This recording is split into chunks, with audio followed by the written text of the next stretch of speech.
Welcome friends.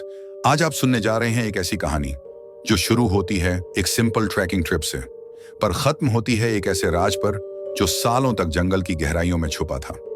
यह कहानी है द हिल्स ऑफ ड्रेड। कहानी के सेंटर में हैं 5 दोस्त, अयान, समया, रिया, तनिष्क और कबीर। सभी अर्बन सिटी के मॉडर्न एडवेंचरस यंगस्टर्स हैं। इन्होंने डिसाइड किया एक अनएक्सप्लोर्ड फॉरेस्ट जोन में ट्रैकिंग और कैंपिंग करने का, जिसका नाम था देवकुंड हिल्स। यह जगह ऑफिशियल मैप पर रजिस्टर्ड नहीं थी, सिर्फ कुछ लोकल लोग इसके बारे में जानते थे।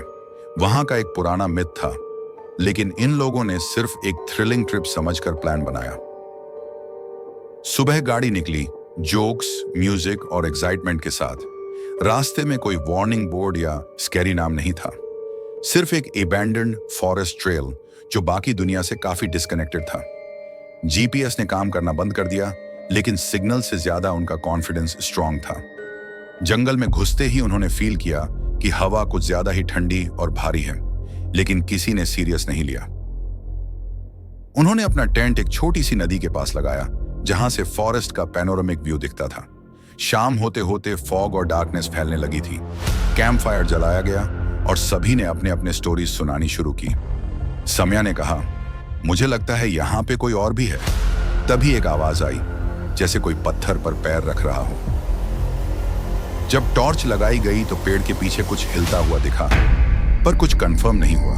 कबीर ने बोला, वाइल्ड एनिमल होगा, जंगल है यार, नॉर्मल है। लेकिन समया का चेहरा पेल पड़ गया था।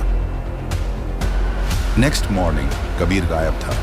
टेंट ओपन, शूज मिसिंग, लेकिन उसका बैग वहीं पड़ा था।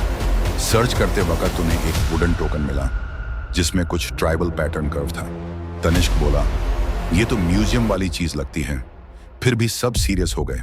समया बोलती है, हमें यहां से निकलना चाहिए। पर जब उन्होंने मैप देखा तो उनका रूट पूरा चेंज हो चुका था। जहां रात को एक ओपन फील्ड था, अब वहां घना घोरा जंगल था। वो कंफ्यूज हो गए, जैसे पूरा लैंडस्केप बदल गया हो। ये नेचर का मैजिक था या कुछ और। तीनों, अयान, रिया और समया, एक पथ फॉलो करते रहे जो उन्हें एक पुराने स्टोन स्ट्रक्चर्ड टेंपल तक ले गया। टेंपल के अंदर एक वियर्ड सी एनर्जी थी।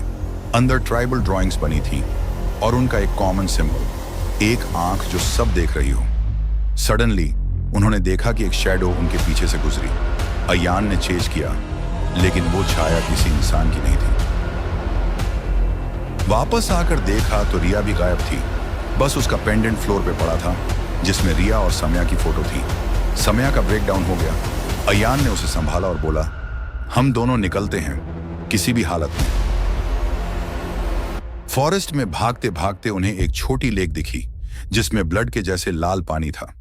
उसके पास ही एक ट्राइबल आइडल था, जिसके सर पे हड्डियों का क्राउन था। समया ने बोला, यह कोई प्राचीन परंपरा का हिस्सा लगता है, सैक्रिफाइस। तभी उनके आसपास लीव्स में मूवमेंट हुआ। 2 शैडोज उनके आसपास घूमने लगे। अयान ने समया को बोला, मैं उनका ध्यान भटकाता हूं, तुम भागो। वो दोनों साइड्स में बिखरे। एक म्यूटेंट जैसे ट्राइबल ने अयान पर अटैक किया। समया भाग गई, लेकिन पीछे से सिर्फ एक चीख सुनाई दी। अब समया अकेली थी। उसने एक इबैंडन्ड हट देखा, जहां कुछ मेडिकल जार्स और पुरानी रिपोर्ट्स थीं। वहां एक रिकॉर्ड मिला, project Devkund, forest isolation genetics, 1987। समया समझ गई, यह जंगल एक एक्सपेरिमेंट ग्राउंड था। ये लोग नेचुरल नहीं थे, कुछ और ही था। तभी एक साइंटिस्ट की डायरी मिली, जिसमें लिखा था, हमें ये लोग बनाए गए थे प्रोटेक्ट करने के लिए, लेकिन अब इनका दिमाग जंगल के साथ जुड़ गया है। वो किसी आउटसाइडर को जिंदा नहीं छोड़ते। समया ने वहां से भागना शुरू किया। जंगल के मल्टीपल रूट्स क्रॉस किए। एक पॉइंट पर उसने एक लोकल ट्राइबल गाइड को देखा। उसने समया को बचाया और नीचे गांव तक ले गया। वहां से पुलिस आई, रिपोर्ट बनी, लेकिन जंगल में कुछ नहीं मिला। सब कुछ क्लीन था, जैसे कुछ हुआ ही ना हो।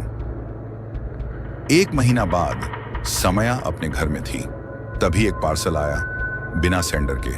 अंदर था वही ट्राइबल पेंडेंट जिसमें रिया की फोटो थी, साथ में एक नोट, अब तुम्हारा जंगल से रिश्ता शुरू होता है। क्या जंगल ने उसे चुना था? क्या यह सिर्फ शुरुआत थी ये कहानी यही नहीं खत्म होती। अगर आपको ये कहानी पसंद आई हो तो इस वीडियो को लाइक करें और चैनल स्टोरी वाला को सब्सक्राइब करना ना भूलें। मिलते हैं अगले हॉरर एपिसोड में। तब तक के लिए सेफ रहिए, जंगल में मत भटकिएगा।